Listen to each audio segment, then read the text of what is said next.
David Sobrevilla fue un destacado filósofo, sociólogo y académico peruano, conocido por sus contribuciones en el campo de la filosofía y las ciencias sociales, así como por su análisis crítico de la cultura y la dominación. Nació el 13 de octubre de 1940 en Lima, Perú, y estudió filosofía en la Universidad Nacional Mayor de San Marcos, en Lima. Obtuvo su licenciatura y posteriormente un posgrado en Alemania, en la Universidad de Múnich.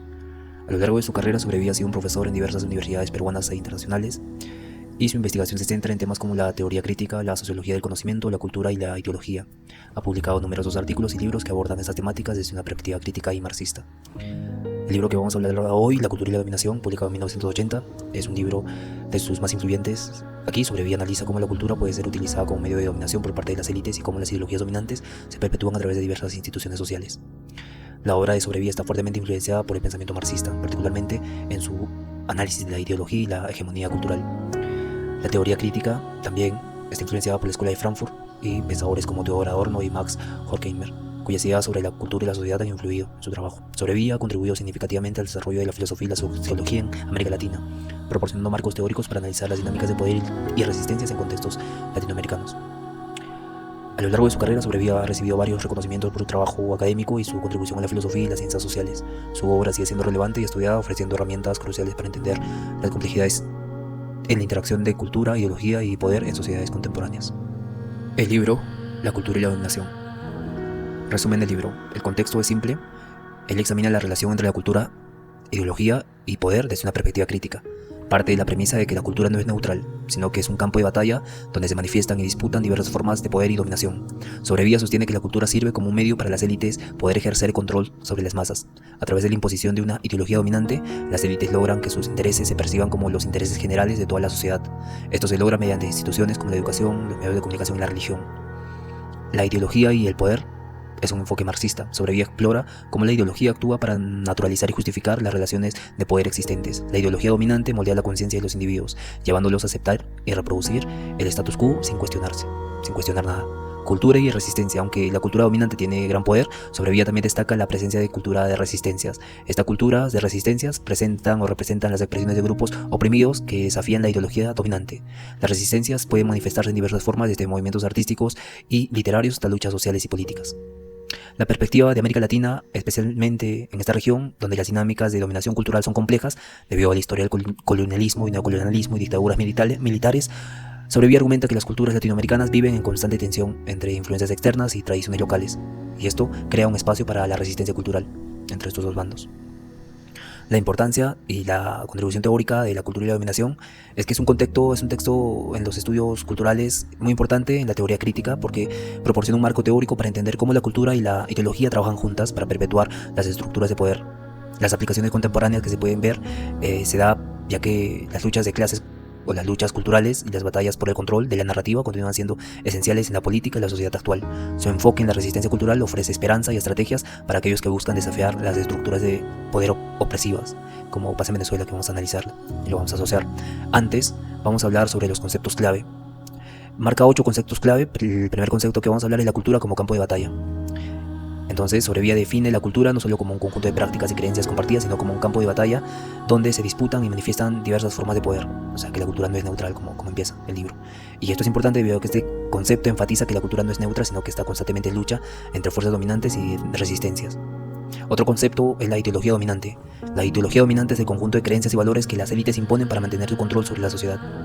La función de esto es naturalizar y justificar las relaciones de poder existentes, presentando los intereses de la clase dominante como los intereses universales de toda la sociedad. Y esto son a las instituciones como mecanismos, como la educación, los medios de comunicación y la religión. Otro concepto interesante es la hegemonía cultural. Este concepto, influenciado por Antonio Gramsci, donde la hegemonía cultural se refiere a la capacidad de la clase dominante para ejercer su poder no solo a través de la coerción, sino también mediante el consentimiento de las clases subalternas, hacia rangos. Y esto se hace en un proceso donde se logra dominar, se internaliza y se acepta como natural por parte de la sociedad aquella estructura, aquellas clases subalternas. Otro concepto clave es la resistencia cultural. Las culturas de resistencia son expresiones culturales de grupos oprimidos que desafían y cuestionan la ideología dominante. Estos se ven en distintas formas, manifestándose a través de movimientos artísticos, literarios, sociales y políticos que buscan contrarrestar la hegemonía cultural y ofrecer alternativas. El significado de esta resistencia cultural es vital para la transformación social, ya que plantea desafíos a la legitimidad del poder dominante. Otro concepto clave es las instituciones de control ideológico. Y estas instituciones de control ideológico son, como mencionamos antes, la religión, los medios de comunicación y la educación. En este último, el sistema educativo es una herramienta poderosa para la transmisión y legitimación de ideología dominante. Los medios de comunicación juegan un papel crucial en la difusión de la ideología y la configuración de la percepción pública. Y, como tercer punto, la religión, donde puede servir para reforzar la ideología dominante mediante la promoción de valores, creencias que sostienen el status quo. La definición que nos da sobre Villa es que examina cómo las dinámicas de poder globales afectan a la cultura local, especialmente en contextos postcoloniales. Y el impacto que tienen sobre las culturas, los valores extranjeros pueden ser una forma de dominación que busca suprimir y reemplazar los valores tradicionales.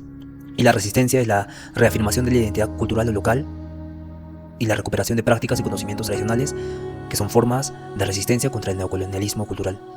Otro concepto clave es el poder simbólico. El poder simbólico se refiere a la capacidad de controlar y manipular símbolos, significados y narrativas para ejercer influencia sobre la sociedad. Así como el neolenguaje en 1984, este poder simbólico es importante. Un ejemplo, los mitos nacionales, los héroes culturales, las narrativas históricas, oficiales, que son herramientas de poder simbólico que legitiman y perpetúan la ideología dominante. Y el último concepto es la dialéctica de la cultura. La cultura está en constante cambio y evolución y es resultado de la interacción dialéctica entre la dominación y la resistencia. Dominación o resistencia y tesis, antítesis, síntesis, que se vuelve otra vez dominación y va a haber otra resistencia y va a haber una síntesis y se convierte en dominación y así. Y este proceso, no lo dice exactamente, esos son los términos en los que les pongo, pero esta dialéctica cultural o de la cultura menciona que este proceso son fluidos, con constantes negociaciones y reconfiguraciones entre fuerzas opuestas. Vamos a asociar la cultura y la dominación de David Sobrevilla con la situación de Venezuela. Esto nos puede proporcionar una perspectiva valiosa para entender cómo la cultura y la ideología han jugado un papel crucial en las dinámicas de poder en el país. En Venezuela, especialmente bajo la Revolución Bolivariana, iniciada por Hugo Chávez y continuada por Nicolás Maduro, se ha intentado establecer una ideología dominante basada en el socialismo del siglo XXI. Esta ideología se ha promovido a través de instituciones del Estado como la educación, los medios de comunicación controlados por el gobierno. Los medios de comunicación, donde el gobierno venezolano ha ejercido un control significativo sobre los medios, utilizando la televisión, la radio y la prensa escrita para difundir su ideología y contrarrestar las narrativas opresoras o opuestas. El capitalismo opresor, como se menciona, y esto refleja la idea de Sobrevilla de que las élites utilizan la cultura para imponer su visión del mundo. En la educación, la reforma del sistema educativo para incluir la ideología bolivariana y los principios del socialismo del siglo XXI es otro ejemplo de cómo la cultura es utilizada para legitimar y perpetuar el poder dominante.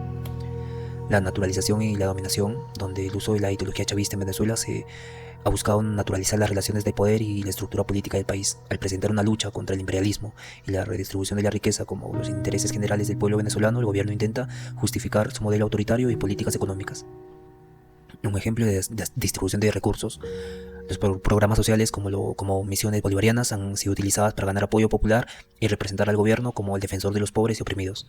Esto puede ser visto como una forma de naturalizar la dominación mediante la legitimación de la ideología dominante. Y para que haya una resistencia, en Venezuela han salido medios alternativos, periodistas, y aunque frecuentemente son perseguidos y continúan desafiando hoy en día la narrativa oficial y exponiendo la corrupción y los abusos de poder. Esto se alinea con la noción de Sobrevilla de culturas de resistencia, que luchan contra la ideología dominante.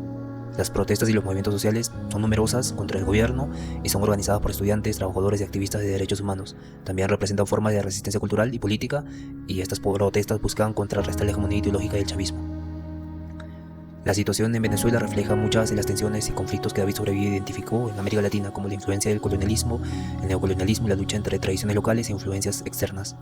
La retórica del gobierno venezolano contra el imperialismo y su alianza con países como Cuba, Rusia y China pueden ser vistos como un intento de resistir al neocolonialismo occidental, por así decirlo, por Estados Unidos, y esto es una temática central en la obra de Sobrevilla. La identidad y cultura local, con el pensamiento bolivariano, y la identidad latinoamericana por parte del gobierno puede ser interpretada como un intento de afirmar una ideología cultural propia frente a las influencias externas, aunque con fines de conciliar o solo consolidarse en el poder. La cultura y la dominación de David Sobrevilla nos ofrece un marco teórico útil para entender la situación de Venezuela. La manera en que el gobierno ha utilizado la cultura y la ideología para ejercer y mantener el poder, así como las formas de resistencia que han surgido en respuesta, son ejemplos claros de los procesos que Sobrevilla analiza en su obra. Estos elementos han destacado la relevancia que sigue teniendo su libro y su análisis en contextos contemporáneos, especialmente en países con dinámicas políticas y sociales complejas como Venezuela.